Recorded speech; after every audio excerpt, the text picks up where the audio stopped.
Innovators have always looked to the sky for inspiration. Over the centuries, visionaries have dreamt of a brighter future, of technology which will advance the human race to infinity and beyond.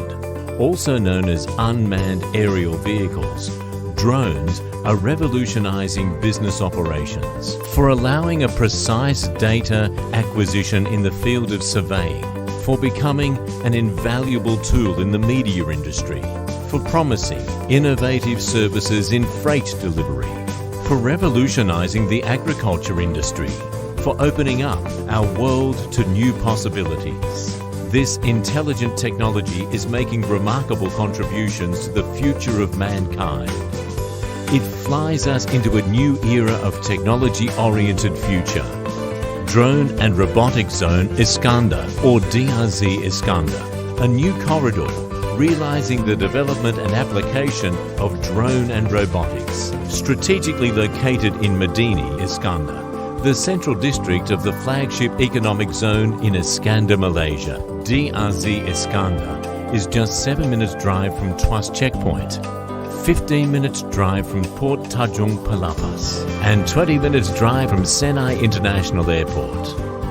DRZ Iskandar will be supported by talent development facilities, drone and robotics event center, design and development center, training center, assembly, MRO and aftermarket facilities. Talent development provides access to training and certification as well as upskilling and reskilling programs.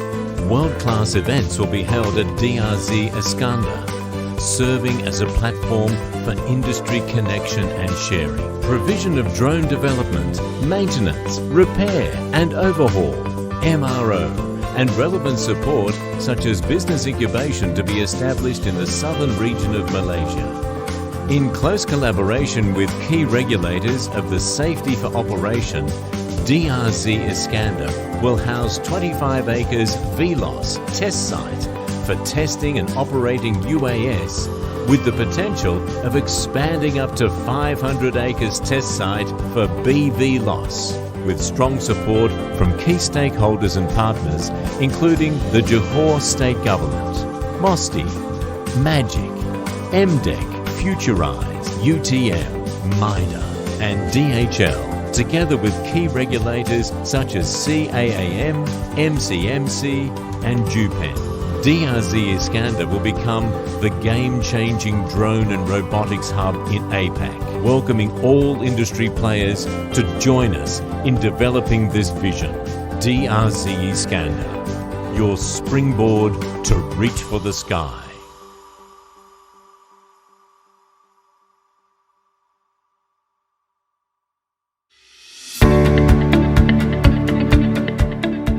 Welcome and very good afternoon to all Iskandar Innovation Hub community members and ecosystem partners. We are excited to welcome everyone to Ignite webinar session, where we'll be talking about tech career disruption in the era of pandemic and how we can harness the best in all of us. Okay, first of all, I would like to thank all the panelists for making time to be part of this event, and special appreciation to the audience for joining us today. Okay, without further ado, I would like to invite Encik Zulfikar Zainuddin, the Managing Director of IIB Ventures, to give a brief introduction to our Iskandar Investment Berhad's Innovation and Ecosystem Building Initiative. Encik Zulfikar. Thank you, Azhar. Bismillahirrahmanirrahim. Assalamualaikum warahmatullahi wabarakatuh. Very good afternoon to the panelists. Thank you for joining us, and of course to the audience who are joining the third in our series of webinars under Iskandar Next, and the first of our Ignite series, which I think will prove to be interesting. But before I go any further, I think allow me to introduce, for those who may not be too familiar with who we represent. I think firstly, we are from Iskandar Investment Berhad. Iskandar Investment Berhad has been the catalyst of change, a company owned by the government of Malaysia through Khazanah Nasional, through the Employees Provident Fund, and also the state government of Johor. We've been a key player in the transformation of Iskandar, Malaysia into a regional metropolis of international standing. We've been around for about 15 years, and I think for those who may be familiar with our earlier catalytic projects, such as Legoland, setting up of the Medini infrastructure, and also EduCity as one of the key components that have been proven to be prominent accomplishments in Iskandar Puteri. So that's who we are.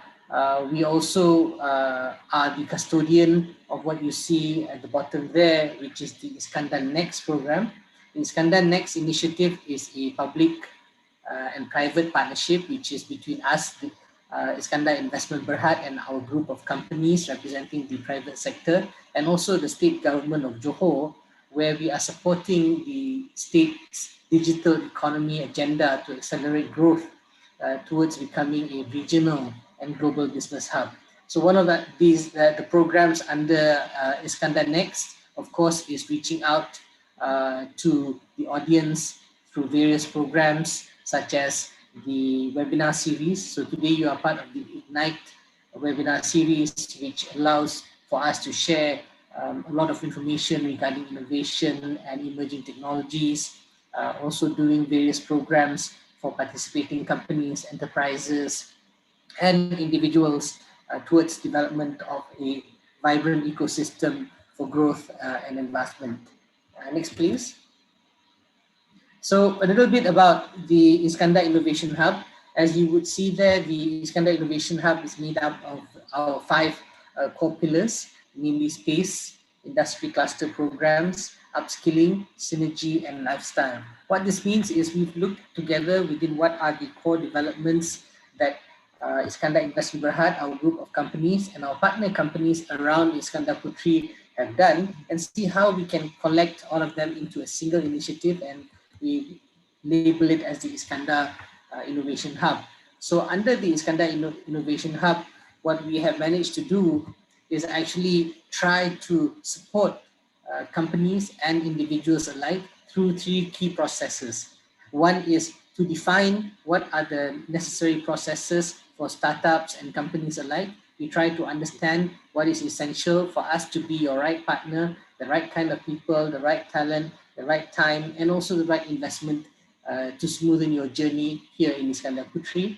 We try to define what is the right mix or what is the right community where the Iskandar Innovation Hub will engage a wide range of community members cutting across boundaries of industries, professions, and cultures, and try to bring these diversities together to foster multidisciplinary dialogue and cross-sector partnerships that could fuel the collective creativity of the people around here. And the third, which is also the most important, is how do we create a rich innovation toolbox? In creating a rich innovation toolbox, what we try to do is we try to apply as many methods as possible to create the right building blocks to stimulate creativity, to guide the discussions, moderate the collaboration, as well as to develop, prototype, and experiment the necessary solutions for today and for the future. Next, please. So today is as I mentioned earlier, is the first of the Iskandar Next Ignite webinar series, which is divided into 2 parts. The first is Ignite Growth series, beginning with today's talk, which is on tech career disruption in the era of pandemic, harnessing the best in you. I think it is timely that we understand that as we move forward towards trying to get back to what would be the norm in terms of working, we realize that there is no returning back to what would be the old norm, and how do we harness the best of you in that particular topic, where talent remains something that we need to address, something that we need to work on. And of course, there is a series of topics that have been planned between now and the end of the year. So I hope that this is one of those opportunities that you would take for you to understand what is important, what we can discuss in terms of the growth required for innovation to be elevated here in Iskandar Puteri. Next. We also have a second part, which is the industry focus series. So if you look at it today, Ignite also will be an exchange where we can discuss industry topics. So we will get industry leaders, industry captains, and also people who are involved either in the area of the industry development, the policy makers, the talent development, and also in terms of those who are actually doing the promotion and marketing of these particular industries, to talk about what is it that is coming up, what are new things that we need to innovate to elevate within these specific industry sectors. So we've got blockchain, global business services, drone and robotics, and of course, new innovative technologies that may come about. So ladies and gentlemen, once again, on behalf of Iskandar Investment Berhad, allow me to thank you for joining us. Today, you've got a very interesting panel to kick off the Ignite Growth series. And I hope you look forward over the next few months to join us within the other series, be it our growth series or our industry focus series. And if you do want to participate in any of them, whether through becoming a speaker or trying to get more content that you think we could do with, yes, please get in touch with the Ignite team. I think later we can share the contact information of the team, and I hope today's session will also be fruitful for everyone. So thank you very much. Enjoy today's session. Over back to you, Azza.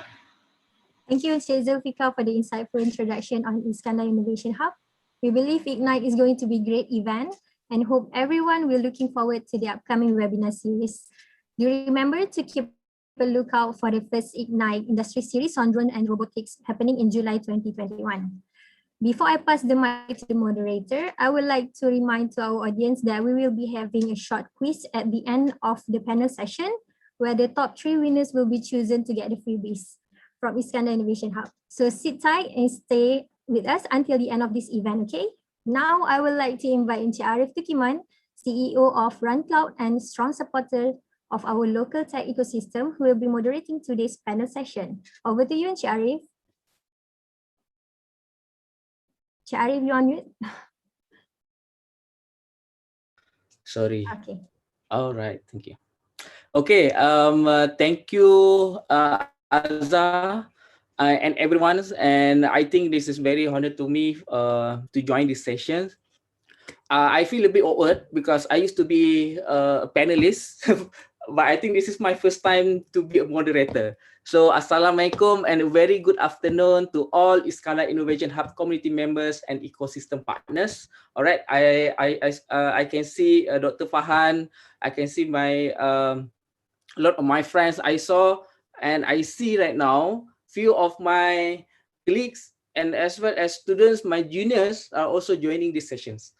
All right, so we are very excited to welcome everyone to Ignite webinar session where we will be talking about tech career disruption in the era of pandemic and how we can harness the best in all of us. This is very important. So I think majority of our audience today is coming from the students. I hope you guys can open your notebook or digital notes and take as much as you can, a lot of tips. Maybe me as a moderator also, I want to share a few tips along with. All right, first of all, I would like to thank all of the panelists for making the time to be part of this event, especially to the audience for joining us today. And welcome to Mr. Zulfikar. Without further ado, I think I would like to invite, I think Zulfikar is already talked about a lot of initiatives that are being given from the Iskandar Next. All right, a lot of innovations. I think the major points that Zulfikar pointed just now is all about on how we can create a quality talent, all right, competent during this pandemic. So any kind of innovations we can do, but we can't without a good talent, right? So I'm Johorian. I hope that the community can support this event. It's not only a webinar, but we trying to get as much as what is the objective from this session. All right. I think now I would like to introduce our speaker today. All right. So we have Mr. Rizwan, the operational and project manager of Berhad, And also we have a great and academician from UTM, Dr. Farhan Mohammed, which was my very good lecturer at that time. Now become maybe a business partner or a good friends. And Dr. Fan also the Deputy Director of Corporate Communication and Senior Lecturer. And last but not least, we have also Hanina binti Abdul Rahim, or we can just call her Hani, the Digital Workforce team from Malaysia Digital Economic Corporation, MDEC, who will be sharing with us insight on the agency and government's efforts in building Malaysia's future talent. All right, before we go to the first sessions, let me remind all the audience to stay and enjoy until the end of the webinar session, because we will having a short quiz session for the audience to participate, and special freebies await for the top 3 winners. All right, so please note, and I think list a lot of questions, and then you can ask to any panelists after the events, and even you can ask me. All right. I want to start with Mr. Rizwan first. All right. Mr. Rizwan, a project manager at Kukut, Berhad. I think you have been years in you himself as a game developer. All right.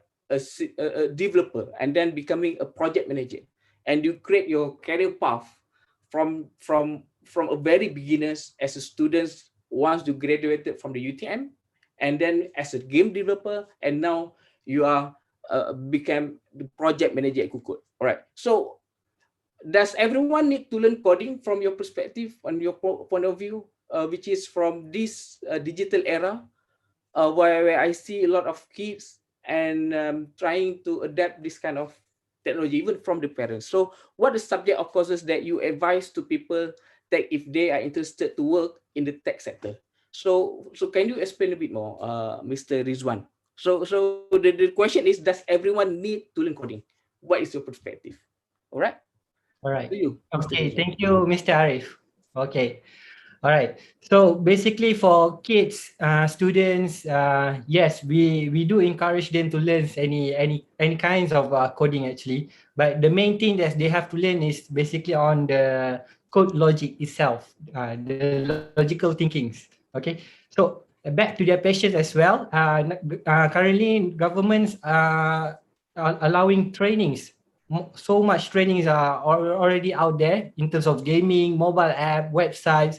All these to encourage new generations to learn new things, so they can create new products, new kinds of service. They are the futures basically.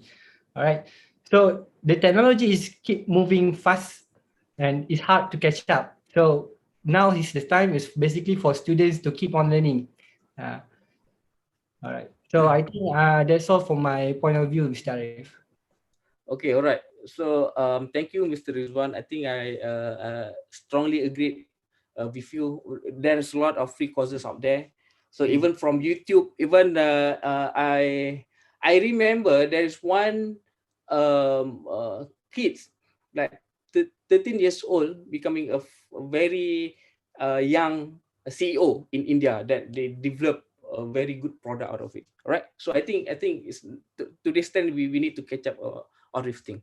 So all right. So I wanted to continue with Dr. Farhan. All right. How can university create initiative to prepare graduates of the future? So can you explain a bit more what is kind of the initiative that has been done from UTM? Maybe recently, maybe after the government announced about the pandemic. So what is the ad hoc movement from the UTM? Maybe you can explain. Okay, Bismillahirrahmanirrahim. Assalamualaikum warahmatullahi wabarakatuh. Thank you very much, Mr. Arif Kiman. So it's been a while that I haven't seen you face to face. Hopefully we can see you after the pandemic. Thank you again, Mr. Zulfikar, for the introduction and all the panelists and participants. So since the pandemic basically comes into our mind, so nobody is an exception, right? So everyone is affected. especially the education industry. So we don't have anymore the luxury of going into labs, no luxury of meeting face to face, no luxury of basically educating like hands-on kind of materials. So the first thing that UTM did was basically we go full force on MOOC or online kind of learning. So there are hiccups here and there, but somehow we managed to go through. Right now it's already the third semester, sort of from end of 2019 and now 2021, and we go full force online on learning. So for us in tech industry, or basically on online kind of, we do coding, we do programming, and I think the time is right for us to move basically into cloud kind of environment. For example, for me myself, I teach programming. Previously, I asked my students to learn through basically Visual Basics and all those stuff. Basically, others like visual, what is it? All the coding stuff basically on the PC, basically, right? But now trying to move them to the cloud, and let's say, for example, the Google Cloud platform and all those kind of platforms which have like a capacity to run coding. So that's the way that we move. And just to let you know that basically throughout the pandemic, we did not see any kind of drawbacks. Instead, we see a lot of students coming into this area of tech kind of education. And in 2020, we don't see any declining in basically student admission. So just to let you know, it's like we got like from 10 participants, only 1 person going to be admitted at UTM, for example. But that's just for UTM cases. But it varies throughout the education industry. But for UTM cases, let's say there are 10 people come register for UTM, we only take 1 because there's too many people coming in this industry.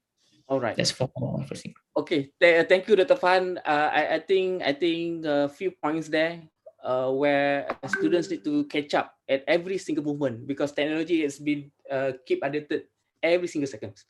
All right, so I wanted to continue the next question to Tun Hanina, all right, from MDEC. Since the pandemic starts, a lot of companies are working remotely. All right, so how has this affected, or is it an advantage for those outside of main cities to get jobs with tech companies? What is the industry feedback based on your engagement with them? So I think is the main pioneer is like the main cities get more advantage rather than compared to a rural area. So what is your explanation from this question?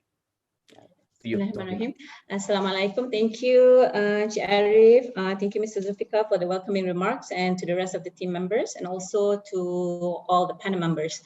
As far as the question with regards to the whether it is now advantageous for the people in non-city area to gain employment, right? The pandemic has proven to that even more so that we as a society, as organizations are ready in terms of embracing digital, because it's either we want to or not, we're forced to do so, right? Now, people are forced to work remotely, as I'm sure most of us, and you know, Dr. Farhan had mentioned, forced the lessons to be fully online. Right? And fresh graduates are getting new jobs, right? So the pandemic has proven to be a digital adoption exercise. So it is in a way an opportunity for those outside the main cities to get job with tech companies, right? So there are feedbacks that we've received from companies, for example, that are saying that they're probably going to be moving on to what they say a hybrid model, right, as a way forward. But there are also feedbacks that we've received from companies that said there are roles that for them, they don't even require the talents to be in the office. For example, the social media content manager, all they need to do is have a good command of whatever language they are communicating to their audience. Or some would say even a software developer, they may not be able, need to be required to come to the office. But some have also given us a feedback, for example, in order for them to build a team, yes, you can do it virtually, but whether it's an effective way to build the team, that's another story. So that's why I think there are some that saying, hybrid mode is probably the way to go in order for them to build a more effective team. And some would say, hey, there are some roles that I don't even need them to come to the office. So yes, it is an advantage to those outside of main cities to explore these kind of roles. All right, thank you, Hanina. Very good points there. I think nowadays every single industries, all right, not only for tech, anyone that work in this during this pandemic, everyone need to be work from home, right? The remote culture. But I think the enemy of remote culture is always been the attitude, because it's like a very short wave from all the industries. So we can control how this attitude can be at a very good way. All right. Continue to Mr. Rizwan. All right. Mr. Rizwan, I want to ask you one question. What do you think about the tech and ICT companies in Malaysia doing in this current pandemic situation? What do you look for in hiring a candidate? All right.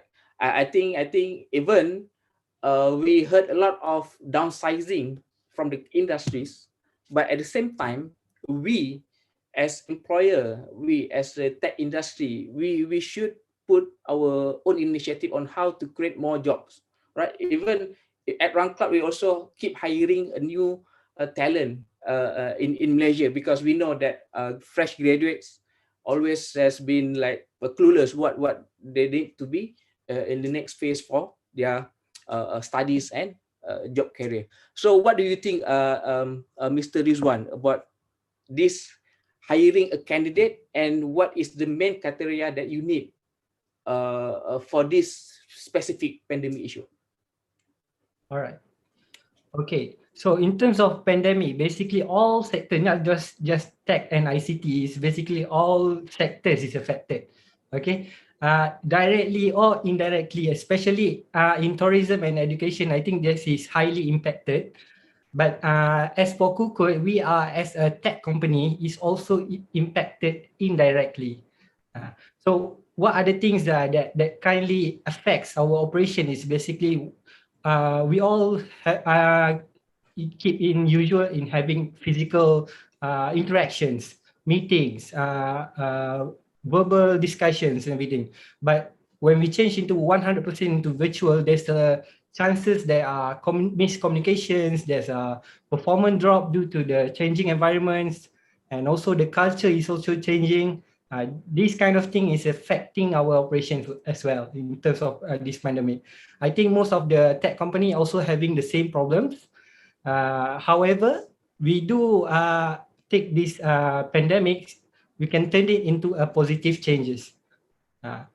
So such as, let's say for some cases in IT, where there's small and medium companies, they are currently doing business physically, but then after pandemic hits, they don't have any revenue streaming online. So that's where we come in. We propose to them having a website. So digitalization is there. Okay, we change the physical store into a virtual store. Okay, so in terms of digitalization, is always there and it will continue to evolve. Okay, even after 10 years, it will continue to evolve. So I think what matters is basically we have to recognize what needs to be done so that no one is left behind. So let's say burger stall, they can do it online. They can cook it at home and then do transfer, do online business. People can buy burgers online. So MACD is already done that. Okay. All right. So in terms of what the quality that we are looking for in hiring a candidate is basically, this is basically from my point of view, they got to have a skills and experience. This is about their competency. Basically, if you don't have enough skill and experience, then you are not strong enough to manage those problem solving. Okay, this is in terms of technical. All right. So that's why you have to keep learning. There's new technologies every day. There's new updates everywhere. So technology is very fast. So skills got to be upgraded. Then they got to have a portfolio. So those portfolio are very strong for them to get hired. Okay, Mr. Rizwan, since you're talking about the hiring and all, I think recently I heard from Kulkut, even from you, Kulkut already organized one initiative, which is a Kulkut apprentice program. How does it look? Yes, the apprentice program is basically, it's like an internship program, but what we do is basically before they enter the internship into our program, we groom them. We groom them into a very competent programmers, graphic designers, so that they when they enter the internship, they will treat it as staff members, not as a students, but as staff members. All right. Thank you, Mr. Rizwan. I think it's a very good point, and whatever you shared about, and I like the word you talk about the culture.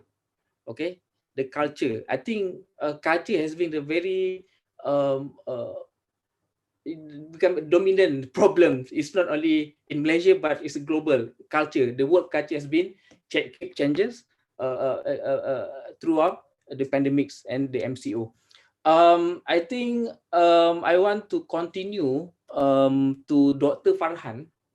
All right, my lecturer to Dr. Farhan. I think before I go to Dr. Farhan, can I see how many students? Can you guys put in the chat like, hello, I'm students from UTM. Maybe you student from other universities. Can you chat in the room, in the chat area? We have 43 attendees. All right. Maybe we can make it this session a bit interactive. All right. Continue to Dr. Fan. All right. My question to you: how is the interest of the students towards technology, especially in engineering and computer science, in the university, in colleges, in school at the moment? Is Malaysian graduates on the track right now? What do you think? Like how this thing can cultivate them to attain for engineering and computer science? Okay, all right. I think I would like to agree with Arif and Rizwan on the culture, right? So right now we're talking about culture, and there's a saying said culture eats strategy for breakfast. So I think this is the right time, like we see, like we have like being strategized everything like for the past few years, and suddenly pandemic comes and there's a new culture coming in and booming in, and people start talking about everything turns online, and even students right now, to answer your question, basically right now start talking about everything being online. I think the students are sort of, I can say it's like well prepared for the tech student especially. They are sort of well prepared in moving into this direction, as they are more, I can say, tech savvy than the lecturers at this time. And when we try to introduce, for example, open distance learning or MOOC or things like that, the students are the first who basically accept them, and they do miles and miles for accessing their content. And even the story of one student going uphill just to get the signal and so on shows the interest of the students in getting the access of the content. Based on that, basically, I would like to say that the preparation for university, basically, the first thing, I think Arif said something about playing catch up, right? So the one thing is playing catch up. Another one is to leap forward. So those are part of the STIE of Malaysia mostly. So in there, basically, we need to look into the university itself, And currently UTM is looking into what we call as project-based learning. So rather than we give them like a normal kind of assignment, we go into project kind of base of learning, which we give them projects, sometimes even from startups and so on, giving them projects in our incubation and so on. And the second thing is like to create people or ecosystem.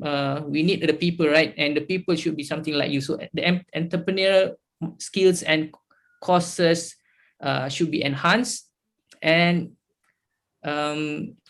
we try to put what we call place based learning, but that somehow we cannot do it during the pandemic, and so we attach them based on the companies and so on.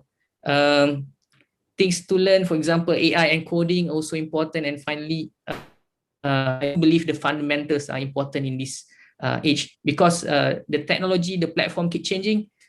In my years, we use, for example, in my study years, I use Pascal and C.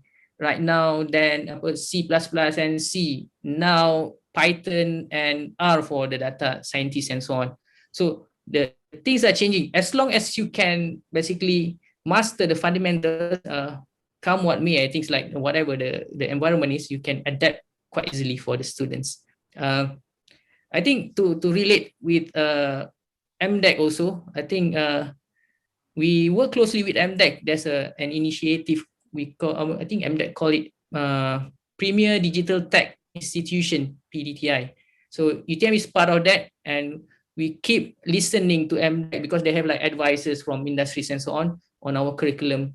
And if we don't follow that guideline, we will be kicked out of the PDTI scheme. So, but the PDTI is one thing which is quite good to connect all the basically institution in tech. That's it for me. Okay, thank you, Dr. Farhan. Very good points, very good sharing from you. And I think project-based learning. All right, I agree with that. I think most of the students, when it comes to the fundamental versus technical or hands-on, hands-on solutions, I think the project-based learning could be help enough to create internal portfolios for students when they go abroad to get the jobs. All right, because I used to like receive hundreds of applications, even in RunCloud. All right, when we do interviews for fresh graduates, when we talk about the experience, they afraid and they shy. But I don't have experience. I don't have any kind work experience anywhere because I'm fresh graduate. So only one point I talk to them, because you have experience in doing your assignment. Where your assignment? So I think most of students miss this important key, which is they have done the assignments, but they treat that just an assignment. So I think that is a big mistake. So student here, maybe you can put it not there, because I think this is a very good tips for you. Treat your assignments as a good project to improve yourself. Okay. All right. So look at the chat. We have Ahmed Khan. We have Dr. Farhan, Mujtaba, Ildina. All right. We also have students from UTHM. Okay, that's very good. We have quite good attendees here. Okay, continue. I think we want to continue to Tun Hanina. All right, talking about the MDEX. Thank you to MDEX. A lot of initiative. I received a lot of initiatives that have been given to us as a tech, a company and in the ecosystem. There are a lot of announcements by government recently on the reskilling, upskilling initiative, especially since the pandemic starts. Tuhanina, what do you think, and how can graduates or the unemployed be part of this? All right, from the initiative, or what kind of maybe you can highlight a few initiatives that will be recently announced by the government through the MDEC. So what you can advise? Maybe students here can catch up about the recent activities. Sure. Thank you, Arif. I'm not sure if you guys recall, earlier this year, the government announced the Belanjawan 2021, where MDEC was allocated a certain amount of fund to actually run an initiative to help address the unemployment issue due to the pandemic, right? So there are going to be three different initiatives that I am going to quickly touch base on, but one specifically is based out of the announcement. So the first one, which is called MyWit, which is in short for My Digital Workforce in Tech. Right? This initiative is actually for companies that are hiring unemployed Malaysians in digital job roles, right? It is basically to incentivize companies that are hiring unemployed Malaysians in digital job roles. And there are two different programs in this initiative. One we call Digital Business Services. Digital Business Services is more for companies that are looking to hire fresh graduates, unemployed Malaysians, or retrenched workers in non-tech roles. So the likes of perhaps customer experience personnel, or maybe some, marketing and sales personnel, or even, finance analysts, right? So under this incentive, the company can actually claim for 6 months of the salary incentive, right? 40% of the salary that is being paid to the new employees for 6 months. And there also has to be a minimum salary, which is 2,000 ringgit, right? So to unemployed out there or fresh graduates out there, if you're looking for employment, companies who qualify under MyWit, it is required for them to offer a minimum salary of 2,000 ringgit. In addition to that, they also are going to be incentivized, they are also going to be provided with training incentive, right, up to a certain amount. What does that mean? That means is what we want to do is when they hire people, we want them to train these new hires so that they can perform their job well, right? And also there is a requirement of where they have to choose the training from. We say for digital business services program, companies can either opt for in-house training, meaning, for example, if Encik Rizwan is hiring a customer experience analyst, right, and he qualifies for this program and he decides to do an onboarding training, then he can claim for that training portion of that. Or we say that they can choose from courses that's listed under Work and Learn courses on the MDEX Digital Skills Training Directory. On the other side of things, we have a program that's called Digital Tech Apprenticeship. So this is more for companies that are hiring unemployed Malaysians and retrenched people in digital tech roles, specifically in areas of data science, software development, and also cybersecurity. Now, this incentive is slightly different than the program I mentioned before, in a sense that we provide salary incentive of 1,200 ringgit per month for 6 months, right? But company has to offer a minimum salary of 3,000 ringgit from the 4th month onwards. So if you're familiar with like a boot camp type, it's like we believe that the first 3 months, the new hires were probably not going to be as productive. So that's why we require the 4th months to be 3,000 ringgit salary. But during the first 3 months, we say that the salary cannot be lesser than the incentive that we pay to companies. So it has to be a minimum of 1,200 ringgit. As far as trainings that a company can choose to send their new hires to, we say they can choose from courses that's listed under the career upgrade courses. Now, career upgrade courses on the MDEX Digital Skills Training Directory are the bootcamp type courses, where we say the providers that have been approved, they have to have at least 90% placement track record. Why did we impose, or we say 5 confirmed hiring partners? Why do we say that they have to provide to meet this criteria, because we want to understand that there is actually demand from organizations, from companies that say, hey, you know what, this course is indeed useful and beneficial for my people to actually perform their job functions. And one thing that I also want to highlight to job seekers out there, we do require a company to offer a minimum term of employment of 12 months. Say it's a contract position, it has to be a contract for a minimum of 12 months, right? But as far as job seekers, there is some criteria that I would like to share with job seekers out there. The minimum unemployed here is defined as somebody that has been without employment for a minimum of 2 months, right? Say if you are a fresh graduate that have just graduated last month, right? And then you are eligible to apply for vacancies that's listed under the DBS program, because they are more for fresh graduates.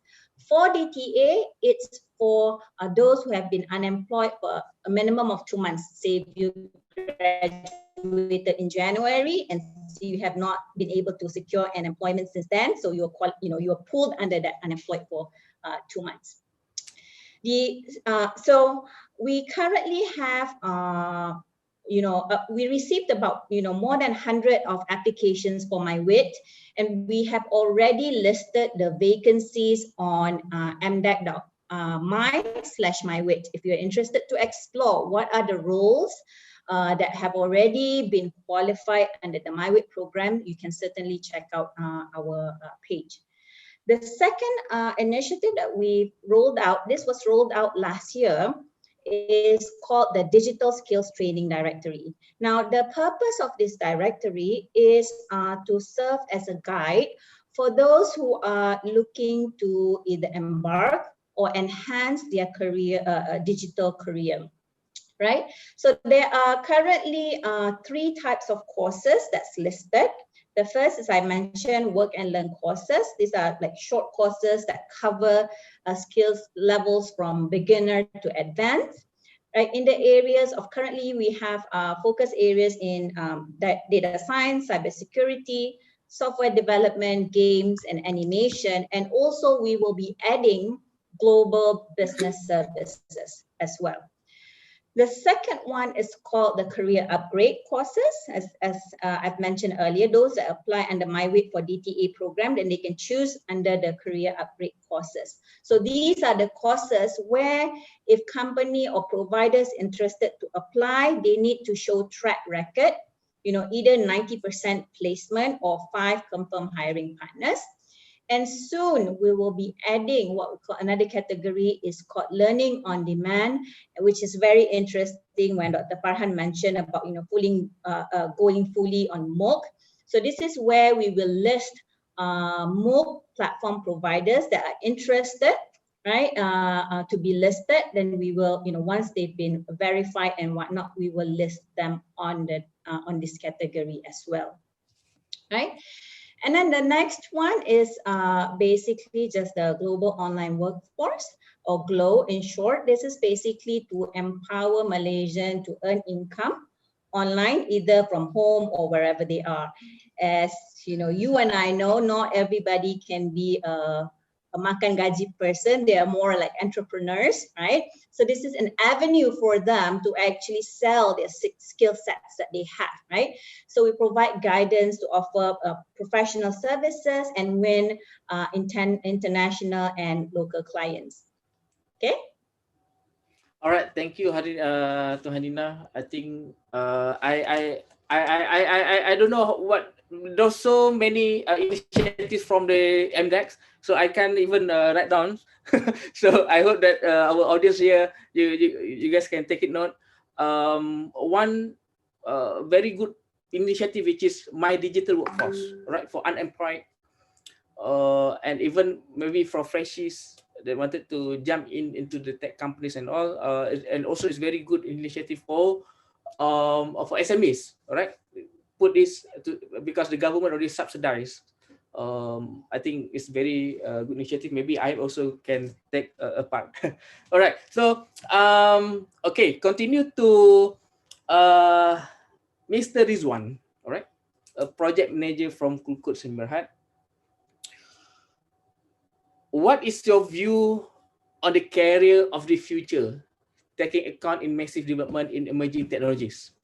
Maybe widely in the blockchain, IT, IoT, and drone. Maybe our champion drone also here, Farhan from IIB. Robotics. I think in Johorans we have so many I would say champions in this area. But what do you what is your point of view in terms of the talents toward these emerging technologies? All right. What is your point of view on the career of the future of emerging technologies? All right. To you, Rizwan. All right. Thank you, Mr. Arif. All right. So basically what you are saying just now, those heavy words, I don't know about students, maybe there's some of them are still new to the words. Jargon. Blockchains, 5G, beyond, and then mixed reality, big data. So I think some of them are still new for them. Yes, those are actually the future technology. That's what we are aiming towards, basically. So what's my point of view is basically, I think they should go for it. They can learn those things in basically Udemy. They can see everywhere. This is some of the government initiative, and also other tech company is also pursuing this. It's a good movement for the students to follow this as well. But apart from that, for Kukut is actually we are doing this also, but not in focusing on 100% for that. We are indirectly going towards that. We have augmented reality, we have system integrations. Yes, those kinds of things is already in demand on the market currently. Those kind of project is already available and for us to take in. Okay, the skill that the students need to be aware.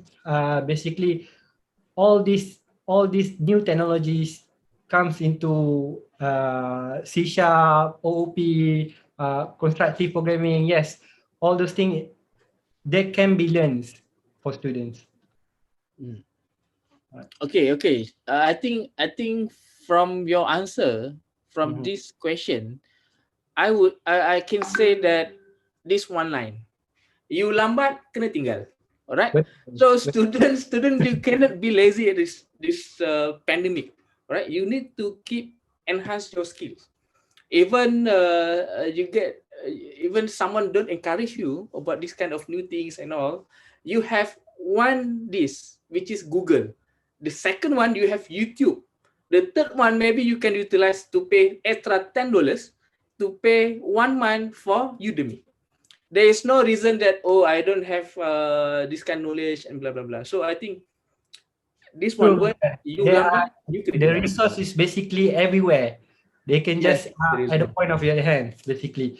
Yep. I even start to learn cook. All right, because maybe we cannot go out and then need to pay Grab food. The ringgit is also expensive, so we need to cook all by ourselves. So I watch YouTube to learn how to cook. So there is no reason for you to stop learn new things. All right. So even the pilot cannot wait extra 10 minutes, even 5 minutes. If you late, you will lose your flight tickets. All right. So maybe you can share about basically you're running for RunCloud. RunCloud is basically for cloud computing management, right? So maybe from your point of view, maybe you can share some things about RunCloud and the career ahead for RunCloud. Yes, I just want to share with all the students and the audiences. Basically, my cita-cita is not to be a programmer. My cita-cita, I wanted to be an architect. To be honest. So UTM is my top 5th in the UPU. All right. Meanings that computer science is not my preferred. I don't want to be a computer scientist or something like that. I just want to be an architect. But with a very good and positive mindset, you can change yourself. If I can, why other students can't? Right? So you also can. Ni bagi tips ni. So basically it's all about the mindset, all how you can put the positiveness, the positivity in your life. Even in the pandemic, you need to adapt very, very fast. All right. So I will share a bit more after this, Mr. Rizwan, about the career growth in RunCloud and what is the what RunCloud is doing and so on. Okay, so we have another 20 minutes. Maybe this is the last round. All right, maybe like kalau in the what we call it in the boxing, this is the stage 5. All right, so I want to continue to Dr. Farhan. Okay, Dr. Farhan. Okay, so Dr. Farhan used to be my lecturer since my first year. All right. A lot of I think I wanted to say sorry because I always miss your class and I used to be quite a lazy student. I think that is normal. It's a normal life for students. So, but okay, students, don't follow me. Don't be lazy, but you need to be smart. Sometimes you can be lazy, but you need to be smart. Okay, Dr. Farhan.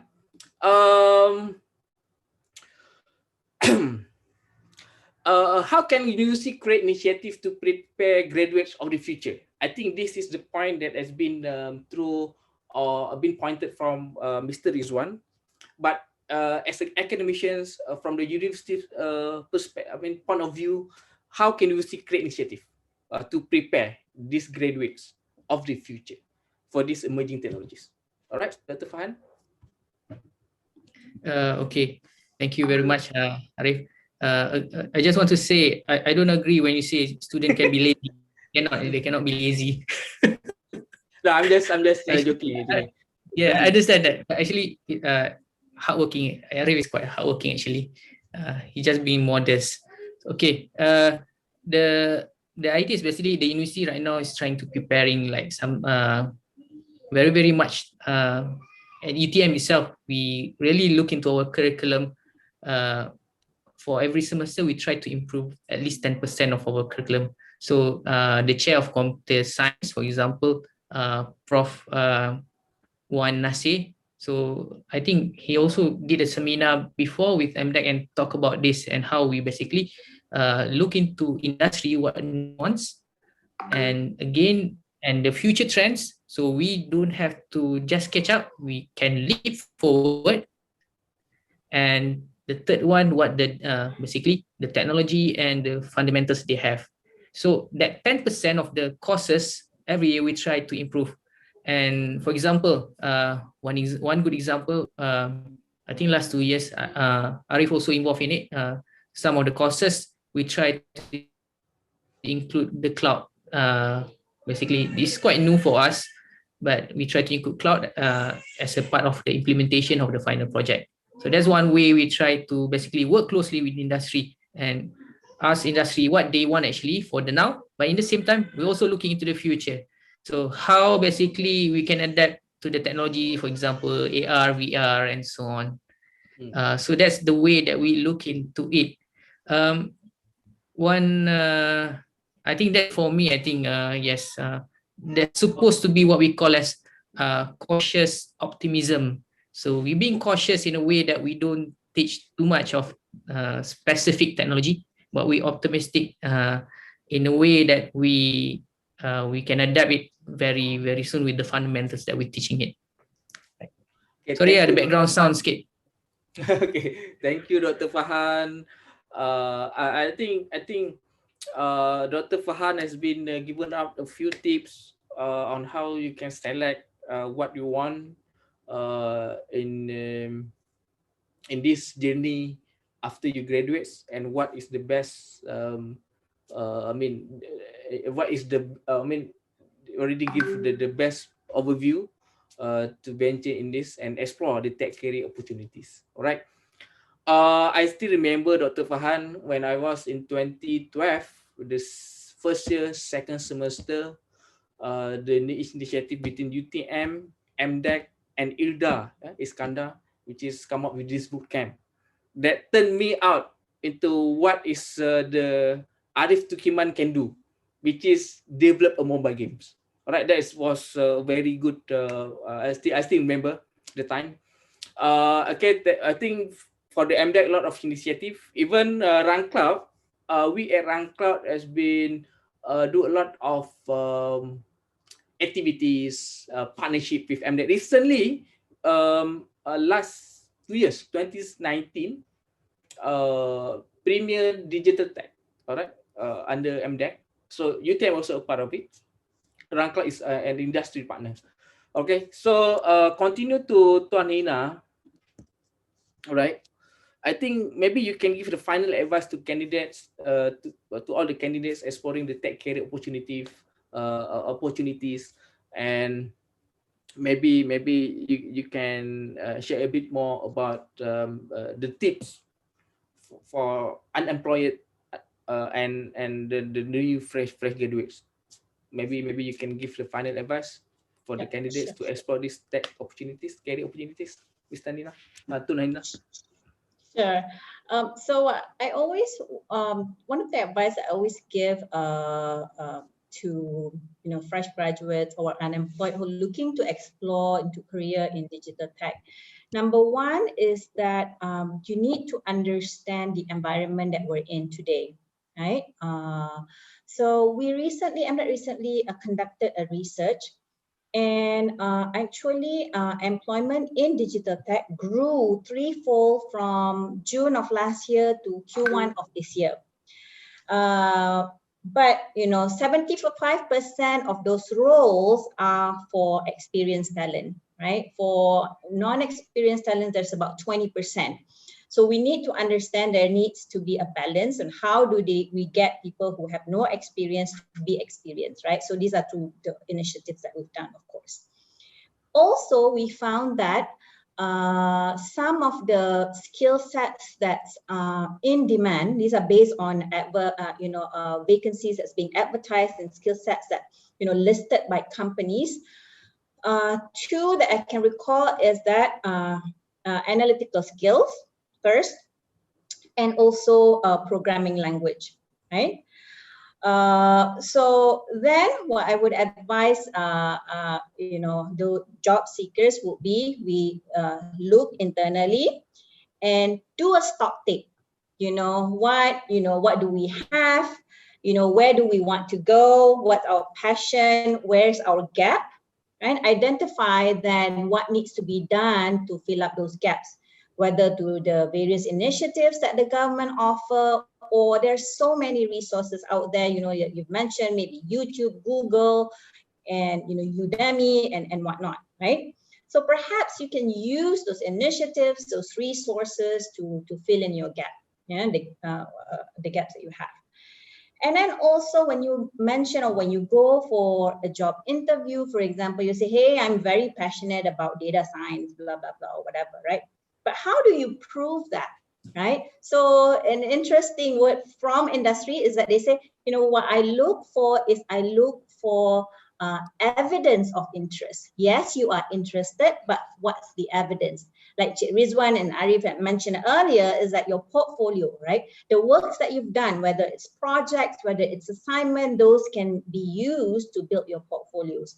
Or now there's also things that you can do. Maybe, hey, you know what? I need to build my portfolio. Maybe I can freelance to practice my skills, right? That can also be used to build your portfolio. So understand the situation that we're in, because not all skill sets are the same, as the time moves on along, right? And then secondly, do a stock take of what you have not, what you don't have, where you want to go, and fill in those gaps. And then also provide evidence of interest, right? All right, so provide the evidence of the interest. How students can improve? All right, I think that is the main question there. How students can improve? By filling the gap. But I want to remind you need to stay 100 meter of the gap. Okay, you need 100 meter kan? 100 meter. do this. You need to stay a gap lah between others. All right. I just make a very lame joke. But I think I want to ask all of the panelists. All right. I think this is question from me and maybe from the audiences. All right. We see like more than 20%, maybe 30%. I don't have the exact metrics where the number of graduates that unemployed and the number of the increasing numbers of the unemployed, all right, from the industries has been very crucial. Did you guys encourage for this unemployed and fresh graduates, students, without them hoping to get a job? There's 2 points here. Do you guys encourage them to start to explore as a freelancer? The second, do you guys approach or encourage them to venture into the startup ecosystem? Like maybe the idea, maybe try to pitch in many from the government initiative, from venture capital point of view. All right, you guys encourage those 2 points. Just start as a freelancer. Second, maybe venture, start, maybe get some idea and maybe try to push up things and forward. All right, without hoping to get a job. All right. So maybe can anyone answer? Dr. Farhan, maybe from Rizwan, or maybe from Alina? Sure. Let me answer first. Boleh? Okay. All right. Mr. Rizwan. All right. So in my point of view, yes, I do encourage them to start freelancing, because that is one of the way that they can keep upscaling their current knowledge. So on my part, basically on Kukut, yes, I do from day to day learn something on Kukut. But apart from my day job, I do keep a side job for freelancing. This freelancing teach me how to basically upskill my current knowledge, and then learn about flexibility, learn something new. And then the best quote that I can give to students right now, the best investment is basically invest to yourself. Yeah. Sometimes when you learn about something new by yourself, is hardly making any powerful impact. But if you learn something new with current and ongoing project, with real clients, with real project, you got to learn much more, right? So okay, so on that note, basically once you start freelancing, there will be an urge where you want to start a startup. Okay, basically you have all the technical skills, now you want to build a company by yourself. Basically that is not for everyone. That's only the beauty part of it. So they don't know what's the hard part of it. So finding the right partners, the ideas, all those things need to be taken care of as well. All right, Mr. Rizwan, good points there. I mean, to urge about the new things, and maybe from the real projects can enhance the skills and at least to get the pocket money out of it. I hope that Mr. Rizwan, you at Kulkut, very good that you keep enhance your own skills out of the flexibility and out of the what we say the safe zone. I mean, zone slicer. Okay, so you out of that. But maybe I hope that you stay at at Kulkut and you have no idea, because if you have idea, we can develop together. All right. Sure. That's what I said. Basically, if you was starting a startup, you got to find the right partners. Yes. Right. So the right partners is always going to be a long journey. So once you discover the right partner, you go a long way. Very good advice, Mr. Rizwan. Maybe Dr. Farhan or Tanina, you can like 1 or 2 points. Do you guys encourage students to create a startup or hoping for the job? Ani, can I chip in first? Sure. So, okay, I just want to give you a bit of sort of good statistics lah, basically. So in 2020, right, UTM produced a lot of graduates, right? So within this pandemic time, so we got like a survey at the early 2021. So once we get the survey, we realized that 70% already got their job. So it was shocking in the pandemic time. So this tech engineering industry still basically hiring people. So we're like, okay, and we have like another 16% of the graduates basically in engineering and tech are doing upskillings. Either they start studying more or they continue their study doing master and PhDs and so on. And only 4% that we are trying to help them to basically get their job. That's early in January data. For the time being, I think the 4% already eliminated to, I don't know, until 0 point something or 1% or a lot lesser than that. So that's the statistic that we got for early 2021, and I think we are quite lucky right now to have a very good education system. But in the same time, based on my experience, I really encourage people to really start early with their basically I can say it's like even startups, and basically do side jobs and so on. So for example, I got one student in 2012. So he really did like side jobs quite often, doing websites for the lecturers and things like that. Those freelancing jobs really help them basically not just gain a bit of money and basically learn new skills, especially the negotiation part. So that's the people part are very important. So once you start to understand the negotiation part, so the people part is very important. And then you can gain more trust by people. And once you graduated, in whatever field you are in, you inshallah you will succeed lah. And then again, to start something, a startup, so that's another thing that I would encourage. Like Ridwan says, yeah, you need a good partner. And at MagiX UTM, so basically the idea is basically we look into like this triangle kind of form. So you have like one integrator, one front end people, and another one the back end person.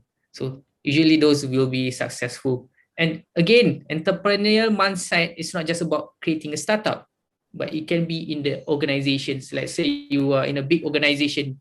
Let's say you are in a big organization like RunCloud or for example, Code.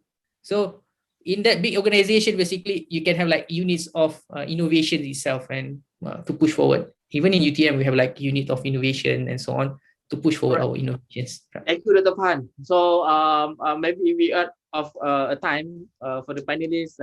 Sorry, maybe Hani, you have a few answers, but maybe I need to continue with the Q&A. All right. So we have received few questions from the audience. Okay. First, may I know what is the difference between upskilling and reskilling? Maybe Hanina, you have maybe a good answer for this. What is the difference? Sorry, can you repeat the question? And reskilling. Can you repeat the question? May I know what the difference between upskilling and reskilling? Okay, upskilling sure. And reskilling. Sure. Upskilling is basically, for lack of better word or simpler explanation, if you don't already have that skill, right? So when we get questions, for example, somebody will say, hey, I'm not a computer science graduate, you know, I'm like maybe literature graduate and I want to embark in career in tech. What do I do? Right? Then you have to upskill yourself in the subjects or areas that's relevant in demand in digital tech. Reskilling is already, say, for example, if you already have, you know, you're already in the workforce, you're looking for something, how do you upgrade yourself? How do you move from one level to another? You still, you know, you need to basically get like additional knowledge in order for you to move up the ladder in the whether your career or wherever you're at. All right, I think quite a few questions to MDEC. To extend your answer, does MDEC have a database on the number of tech talent in Johor? Okay, so it's very interesting because we get a lot of questions from companies. For example, if they're hiring, right, certain talent, we get requests, for example, hey, I'm hiring data engineer, you know, can you guys, you know, provide us with a database? We unfortunately do not have database of talents in specific area. We have database of talents in through the programs that we've ran. right? So for example, if we ran programs in that's applicable to data science, for example, then we would have database based on that, right? Whether they are from Johor or other states, that would be, you know, we would have to perform analytics and see where the geographically where they are located. But historically, at least through digital workforce, from the programs that we've ran in the past, most of our talents or most of the people that have participated in our program, they are predominantly in the Selangor, Klang Valley area. And that's why, you know, we are reaching out to IIB, we are reaching out to other agencies in other states so that we can reach to this all different states, because we want to see increased participation, whether it's from companies and also to the people, right, to participate in all these different initiatives that we have. All right, thank you, Harina. I hope this answer is the right time to we try to revisit and try to understand a bit more about this kind of lot of initiatives that's given from the MTech. We need to explore on that. I think one more question. This question I think best to Dr. Fahan to answer this from Arif Aizat. Arif, not Arif Tikiman, but from Arif Aizat. Okay.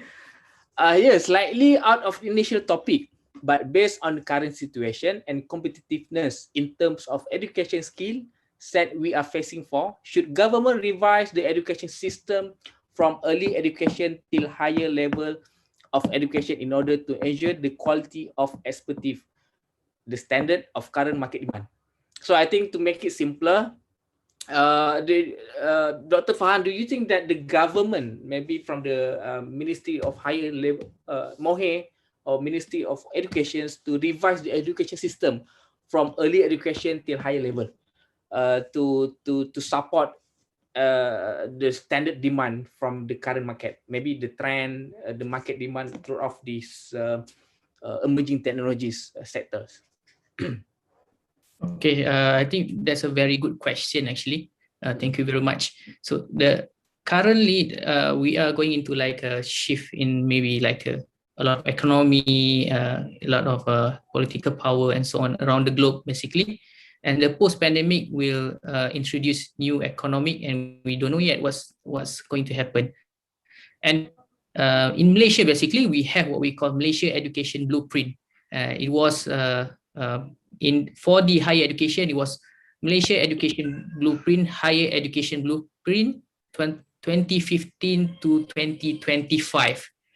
So for that purpose, basically, we have like 10 higher education like shift that we wanted for the graduates, for the environment, and so on. But when pandemic comes in, so we can realize at the shift number 9 and 10 is about going global, and at the same time, I think the 10 is about making everything digital and so on. So it was emphasized at number 9 and 10, but I think this is the right time to look back into the education blueprint and how basically, rather than we look into 2005 later on, we might need to look into and revise it earlier on based on the current situation and maybe post-pandemic kind of prep. I think that's a good Thank you, Dr. question. Fahan, for the shift 9 to shift 10. I don't know what is the shift 9 and 10, but shift 9, going global. Yes. Okay, going global. I think this is a very important point where we need to think global not after the graduates. You need to think global since you do the study or assignments, because limit yourself will limit the execution. All right. So in RunCloud, I and the whole RunCloud team, we start to think global at the first day when we start to launch RunCloud. So this is where we try to reach as many as the global users as we can, because we don't limit ourselves just stuck in Malaysia, but we wanted to do more outside of Malaysia. All right. Okay. So I want this question best to answer from Mr. Rizwan from Kulkut. Okay. Mr. Rizwan, you as a game developer, and then your career path to become a project manager. I think this attendee, as we know, the question is technology is always catching up and in fast pace, but the languages codes learned in the degree is not that updated and would take 3-4 years to finish the degree. Once graduated, the language you learn is already 3 to 4 years older, and some company would prefer to have experience in newer languages such as React and Swift or Firebase. What do you think about this? So I think to make it simpler, what we learn in the university, the languages, all right, the programming language is outdated. When we go outside, when we get hired from one company, they say it's like a new things. What your point of view on this? Okay, right, sure. Okay, so in terms of language, codes and programming, okay, we know that there are tons of programming language out there, okay, but they have some similarities. You got to notice the similarities, the syntax, the logics is basically the same. So learning that flexibility should help them in order for catching up into this. Like I said, technology is moving fast. The next thing you know, like 5 years is already deprecated, and then you got to learn something new. So at the end of the day, tools are just tools. But the things that you need to upgrade is basically yourself. You need to keep upscaling, and then you got to learn new things. Tools are just tools. So programming, just like I said, is just a language. At the end of the day, you got to know the syntax form, where to start the programming, when to update, when to start, when to the functions, the libraries. Basically, when you know the fundamentals, inshallah you can guide you through the journey of the coding itself. So basically, on programming is just a problem solving method. Okay, once you know how to solve it, that is programming.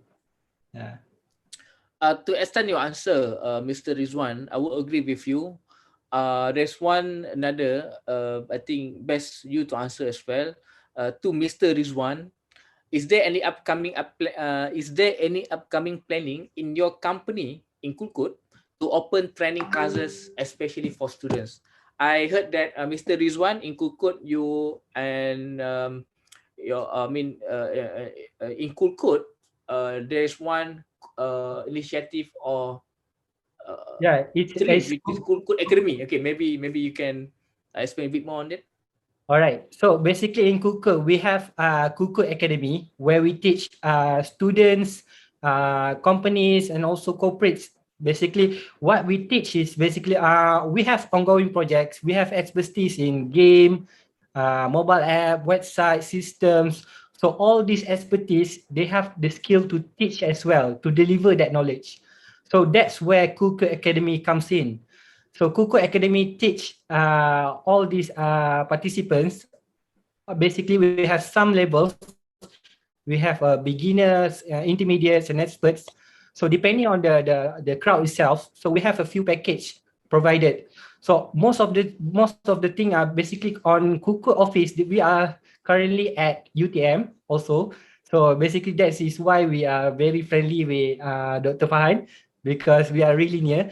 So most student we are targeting is in UTM. We have passed few trainings in UTM. Most of the student UTM they go for system developments, backends, and also game developments. So apart from them, for game developments, I'm also teaching students from secondary schools.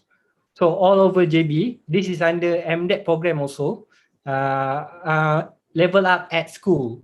Okay, so where I'm the trainer, I teach most of the secondary school on how to learn in building games. All right. Okay, Mr. Rizwan, thank you for the answer. I hope the audience get the answer. I think I put the last one question from our audience, which is what sort of trait that is best embodied by individual in order to charter career in startup. All right. What is the to make it simpler is what is the best or what is the first step in order for anyone to charter career in startup? Okay, I think maybe one of you wanted to answer this. I'm also want to answer these questions, but maybe you guys have 1 or 2 points to share. The first step need to be done for anyone to charter career into the startup. Dr. Fahan, maybe for students, what do you think that the first thing that student need to be done first before venture into startup? I think the best person to answer is Arif sebenarnya. I have yes. But Maybe I would say it's like academician point of view. I would say it's like grit, a lot of grit. It's like the never mengalah. It's like never giving up kind of spirit. I see like students doing entrepreneurships in Magic X startups, labs and so on, or even in projects. We see a lot of grits when the student have like a lot of grits and never giving up from small projects and so on. I see people pivoting from one project to another and not really care about what people think about that. So there's the main thing I think in entrepreneurship. Yeah. Good advice, doctor, to all students. Okay, student, harap you all faham dengar from Dr. Fahan, your lecturer. From me, I think to charter a career in startup, first thing first. All right, first thing I want to share with all of you. I think most of the startups came from like from the full-time jobs and then resign and create a startup because they have stable incomes and a few funds to venture to startup. And some of the startups maybe has been ventured back from big companies. Okay, they have a new ideas and this the R&D, the company need to create a startup.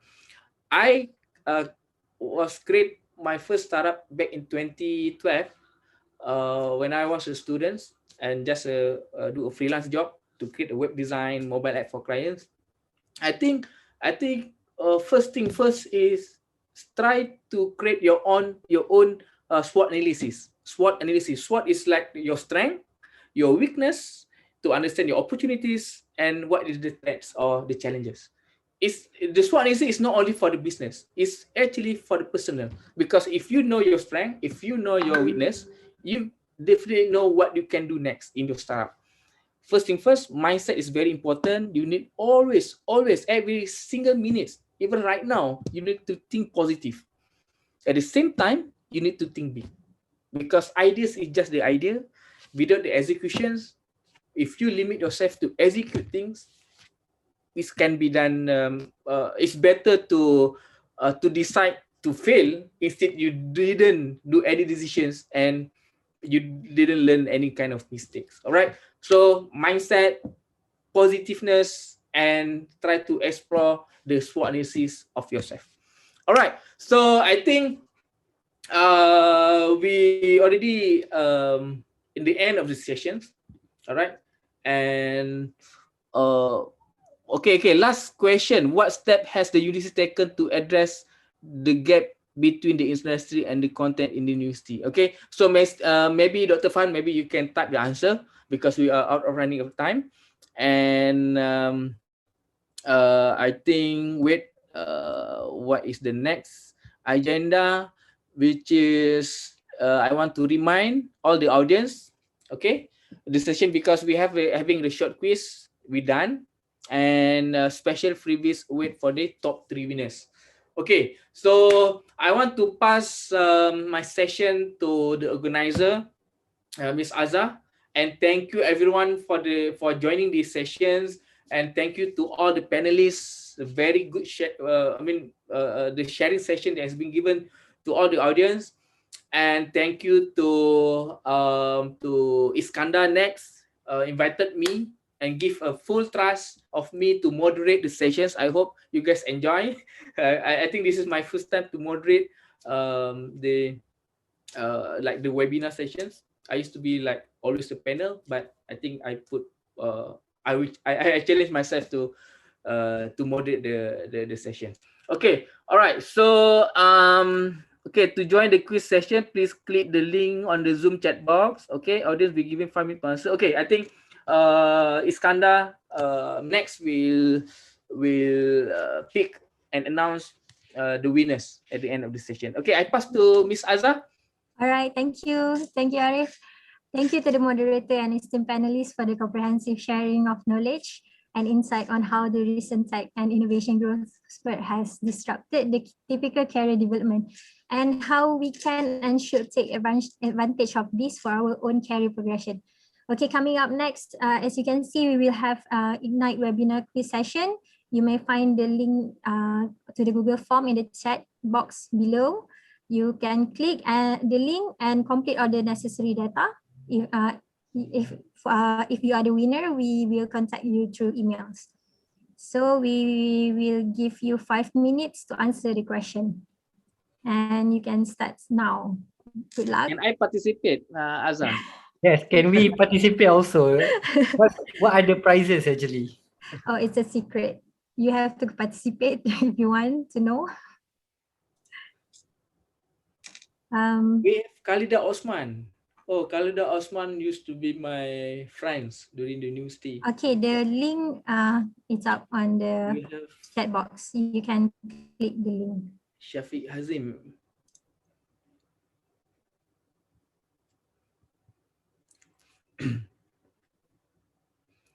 All right. I hope everyone will answer. Will win. Wish you guys the best of luck. How do the winners be selected? Is it random or is it the best answer or the fastest one with all the correct answer? I'm pretty sure our audience like keyboard warriors, so I think they are faster.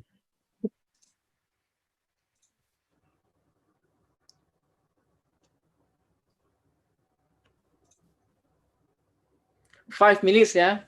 3 minutes 28 seconds left. So I just randomly pick.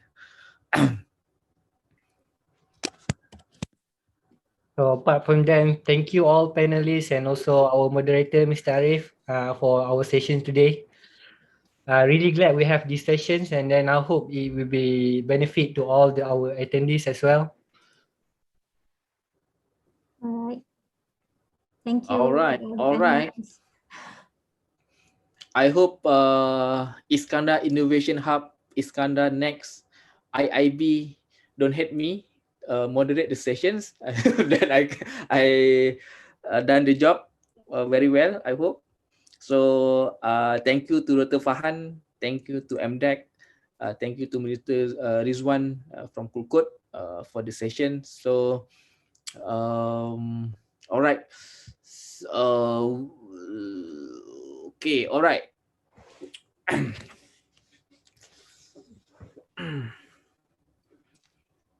Dr. Fahan, do you have class today, Doctor? I got class actually this morning, so that's the final class for this semester. I see. You should force all the morning students to come and join the session. And I didn't force lah, of course, but I asked them if they want to join. If they don't join, you give them C. No lah. Okay, listen, everyone who's in, you got A. Yeah. I just Mr. Rizwan, I saw one audience, the Akila, one of your Kulkut apprentice, also joining the sessions. Yes. Okay. Nice to see. Okay, we have 1 minute left for the quiz. 1 minute left. All right. 59 for 58.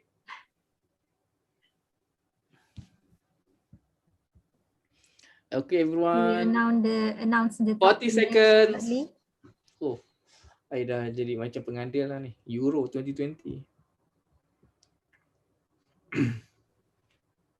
Okay, I think we have the winners already. Oh, you have the winner already? It's not even 5 minutes yet. Maybe I'm the winner. You answer the question? Okay, 3 minutes. 2 I minutes. will announce the top 3 winners. The top 3 winners. Okay. Alright. Everyone, thank you for filling up the answers. So Azza already have the winners in the list. Top 3 winners for today's sessions. Okay. To you, Azza. Announce the winners. Okay, we have We have music. So okay, the first one we have Evarina. If I saw her name just now. And the second one, Arif Aizat. And the third one is Hanisa Sakina. Okay. Everina, Arif Aizat, and Evarina, Hanisa. Fatin and Arif Aizat. Okay. Actually, these Congratulations to all of you three, our top 3 winners today. Everina, Arif Aizat, and Hanisa. Actually, Fatin, not Hanisa.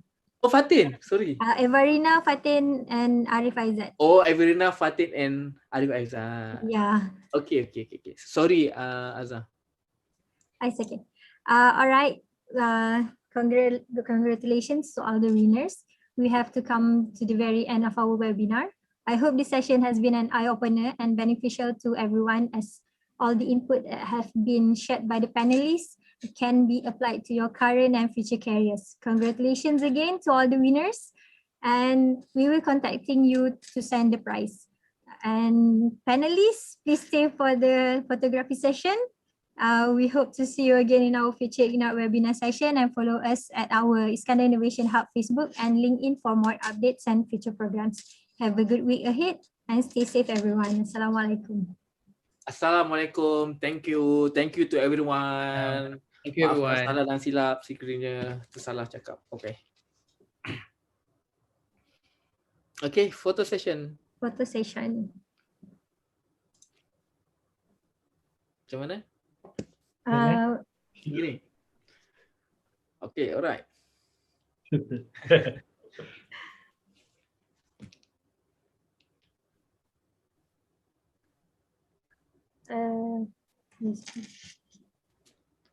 Kena kira lah 1, 2, 3. Kita tak tahu bila ni. Wah, Azhar main cak-cak ni. Alamak, I punya backdrop ni lah. Terbalik dari tadi punya. Apalah Arif ni. Betul Arif, nampak betul daripada sini. Betul lah tu. Betul ni betul. Ini okey. Sama je. Dulu betul. Okay.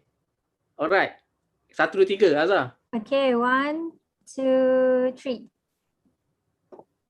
Okay. Wait. 1, 2, 3. Okay. Alright. Okay. Alright, thank you so much. Thank you everyone. Thank you Arif Aizat. Kita share semua. Okay, keep in touch. Bye. Assalamualaikum. Thank you everyone. Assalamualaikum. Bye.